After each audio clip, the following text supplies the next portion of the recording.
Hey everyone, we're bringing back Omar to the show. How you doing, buddy? Pretty good. How are you, Michael? I'm doing very well. One of the things that I love about you and I's conversation is we both have the same mindset. We are both really trying to help people really in the beginning of the business, right? Getting started, buying their first rentals, buying the first Airbnbs. And we both bring a tremendous experience coming from nothing. Track record of success can't be argued.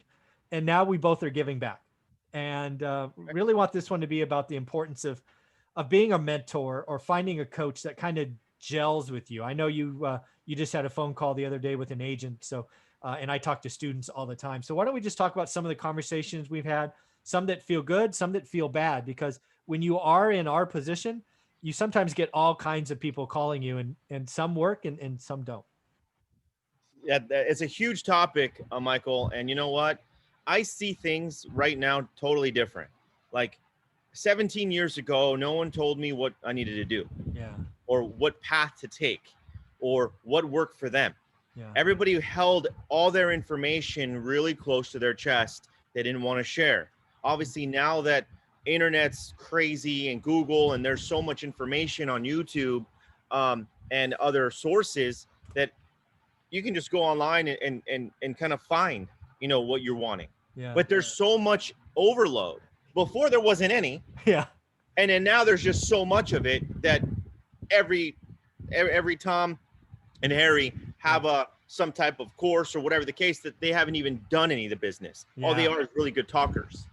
So that's a huge dilemma that we are facing with right now with all kinds of information. It's funny. Yeah. It's funny you bring that up because for me, the seminal moment in my career was reading Rich Dad Poor Dad. I mean, 100%. Right. It's like, okay, I get it.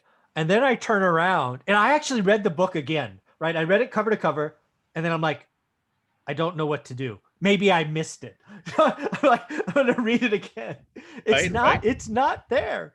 It's a mindset book. I mean, and that is exactly why I wrote One Rental at a Time. It's like, okay, my book Behind My Shoulder starts with, I read it.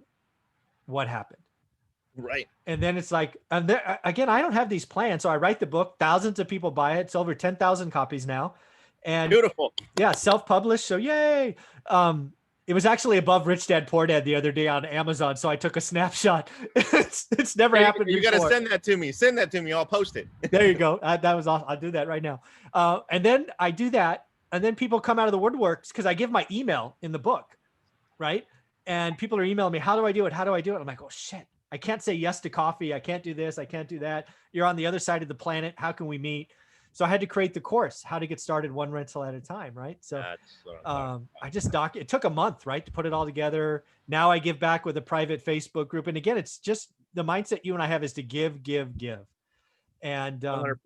But when you do that, I mean, first off, now over 1,000 people in my course. It's awesome. It's helping people. That is awesome. Yeah, man. People are doing deals every week. It's awesome. But I still get some people that reach out to me and they're like, all right, give me the secret decoder ring. Give me the easy button. I'm like, dude, there isn't one. Here's the hint. There isn't one. Yeah, exactly. Just full stop. Right. Yep. The whole part of my course is it's not fluff. It's not anything. It's if you're willing to do the work. And oh, by the way, the work for me is 10 to 20 minutes a day. That's all it is. 10 to 20 minutes. That's it. If you're willing to do it, buy the $200 is going to change your life. But if you're going to sit there on the couch and wait for me to tell you some sweet nothings in your ears, or if you buy the course, deals are going to fall on your head, don't bother. I don't need the $200, right? Do the work. Do the work. 100%. That's in anything. Yeah. I mean, I know, we've been in this business a long time and we have so much knowledge that we receive from courses or from mentors. And I'm sure, you get ideas. Sure. I see you always write stuff down. I write stuff down all the time. But none of that means anything unless you execute. Exactly. Unless you implement what you're learning. Don't be a junkie of just a bunch of knowledge because knowledge not applied doesn't mean anything. Yeah, I would go even one step further. If you have somebody pitching you something that at least in real estate, it's sort of like, it's like losing weight, right? I think it's like the same thing. Right. Is there a magic pill that really you could go out and suddenly you're going to drop 50 pounds and get a six pack? No, you got to eat better and work out. I mean, you know, That's it. those are the two things. And if you want to bicker about, okay, you could do keto, you could do fasting, you could do, okay, fine. But it's eat better and work out, eat better, work out. After that, it's, splitting hairs. For me, it's look at deals, document, look at deals, document, look at deals. I mean, I have written about 250 offers this year and gotten 4 or 5 deals. That's work, people. I mean, do the work. Wow, 250 with 4 deals, but people stop at 100 or 50 or 20. Dude, deals. they stop at 10. and I got zero.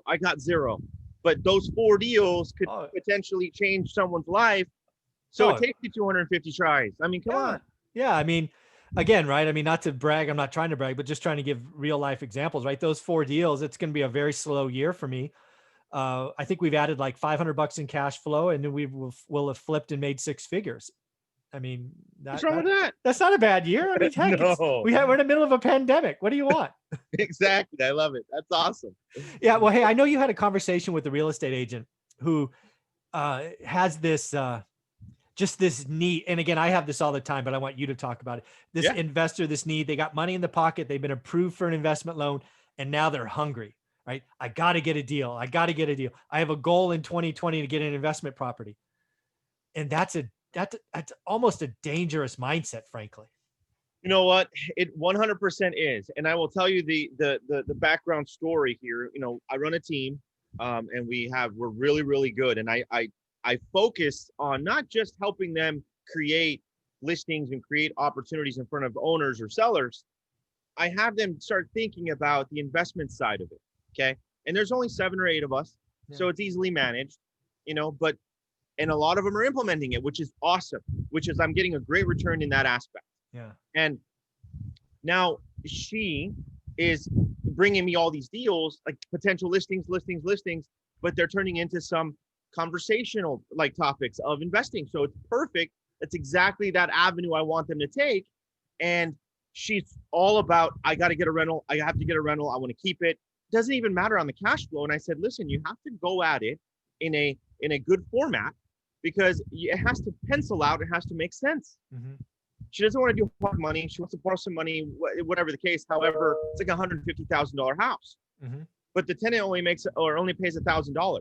Oh, so there's zero cash flow there. Yeah. After expenses and everything else, a huge down payment. Exactly. Yeah. And then that money's not working for you. So what I will tell everyone that's listening to this is, I know it's super attractive. Real estate's sexy. Investing is like a whole nother level now. Like, oh my God, I want to be an investor. Yeah. But you guys have to think about and pencil it out. Like Michael was saying earlier, find deals, document them, because you have to see if it even makes sense for you to increase your return on your investment. Exactly. It's just not about the little checkbox that you hit and you got an investment. So you hit it, great. Yeah. But if it makes zero money, I don't want to check that damn box. Do you? I don't. No. I mean, I'm actually changed, because one of the things you'll see on my channel is every Sunday I look in this camera and tell people how I did for my weekly goals every Sunday. Really? So, yeah. Like I want to be a part of this here. Yeah. So like it started December 1st of last year. My goals were units. Okay. But then over time, I'm like, I'm sending the wrong message, because my goal has never really been units. It's always been cash flow, right?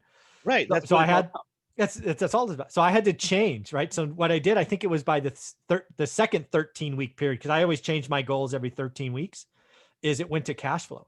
And oh, by the way, that is so inspiring, because when it's cash flow, you have 3 avenues, right? And the goal was an extra $1,500 every 13 weeks increase. So you can buy another unit, obviously. 2, you could raise rents, which, happens when you have a lot of units like me. That's, you can do that. Yeah. But sure. 3rd, you can also restructure debt. Right. So again, I can get to my 1,500 month goal increase, which impacts my family positively 3 different ways, as opposed to saying I want 5 or 10 or 20 units, which frankly, if they're bad deals, could hurt my family. Right. So that's a mental shift that I think is important, that too many people talk about, oh, I want 100 units or 20 units. No, if I could get $30,000 a month cash flow on one house, believe me, I would just I'm have going to one do house. that. Yeah. Yes. What am I thinking? 100%. I love it. Yeah. So, hey, And I know you've developed a course. I'm curious. Is it aimed at helping realtors, right? People that are licensed, or tell me about what you're doing. Cause you've inspired me a lot just in the short time we've been working together. well, Michael, it's, you know what? I don't have it out there everywhere. It needs to be, but it's only a select few and it's targeted, Sure. obviously. And what I go through is obviously any new agent that's out there, Yep. okay, agent side, because you want to have a foundation first, okay? Yes. And if you chose to be in real estate, be in real estate.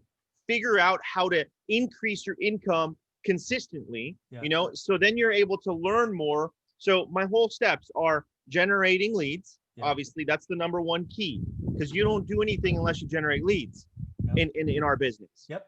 Secondly, is providing solutions, learning how to provide solutions, learning what to say, how to say, and what do you have behind you, you know, at that listing appointment, how to turn it into a potential investment because you have the seller in front of you. So this is the person that you need to speak to and learn how to get better with them.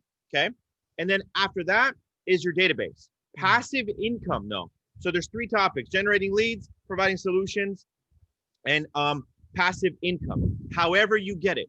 With me, I'm showing you how I did it. I created a huge database that feeds me consistent listings, buyer sides, and even investments because they know I'm the real estate guy. Yeah. So they feed me. So it's like, why wouldn't you build a foundation so you're able to do more things, more options, more Airbnbs, or however you want to diversify your income or your funds? And it's all about that aspect. You know, rental properties, you yourself, like the amount of units that you have, it doesn't matter about the units. It matters on how much cash flow per unit that you're making, or if it's a fourplex or whatever the case is. So I go over in detail how to become better at real estate agency, you know, regular residential resale, and develop skills to get better at investing. Nice. So then you can create passive income through your database, through rentals, and then obviously through some Airbnb. I mean, I'm just showing you what I've done. That's all. Yeah, folks. And again, if you're a licensed real estate agent, you need to take this seriously because you can go back and look at Omar's playlist on this channel. Go back and watch some of the very first interviews. So it talks about how we went from being a waiter at a family restaurant to becoming the #1 agent in Southern California for Keller Williams, right? Intero Real Estate Services. Oh, Intero Real Estate. My bad. I heard Keller earlier, but now Intero. Okay, my bad.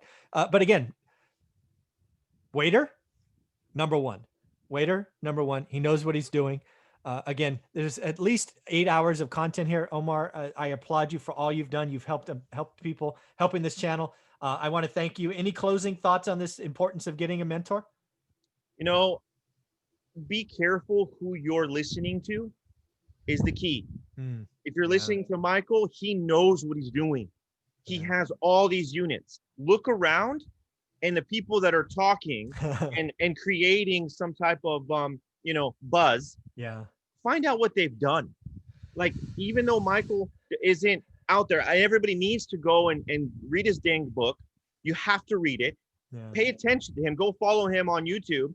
And honestly, he just delivers so much information, and it's free. But because it's free, you won't freaking do it. Yeah, exactly. That's why. People only do things that when it costs them money. It's so funny. It really is. And I know you know that too. But it's amazing. Be careful on who you're listening to. If you want to be like someone, ask the questions that have done it, like the people that have done it. I mean, it's really simple. Everybody asks me questions. They ask Michael questions too. But a lot of them won't even implement. They ask the question, but what are you doing following up with it? So I do recommend someone that you guys can model, ask questions, and write down notes. I've been in the business 18 years, and I just wrote down: buy units, raise rents, restructure debts. Yeah. I listen to people that have done it. That's awesome. If that makes sense. Yeah. And the other thing I'll close out on this topic is you're always going to want to have mentors and coaches, right? You and I still have them to this day, right? They're probably different. Well, I know certainly they're different, but there's always, I always use mentors and coaches now to do two things. One, to double check me, right? Right. Right. And the second one is to push me. Okay. Right. So those, I mean, your mentors and coaches maybe in the beginning are just feeding you and helping you down a path. But as you grow in this, I really look at them mentors. And again, all these experts I have Monday through Friday, right? You're Tuesday.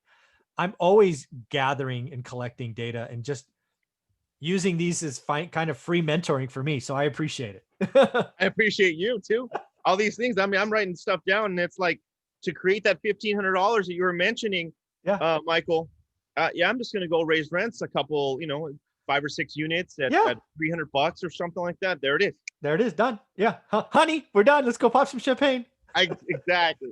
I love it. I love it. All right, man. Well, this is good. I really look forward to episode number 3. Thanks. All right.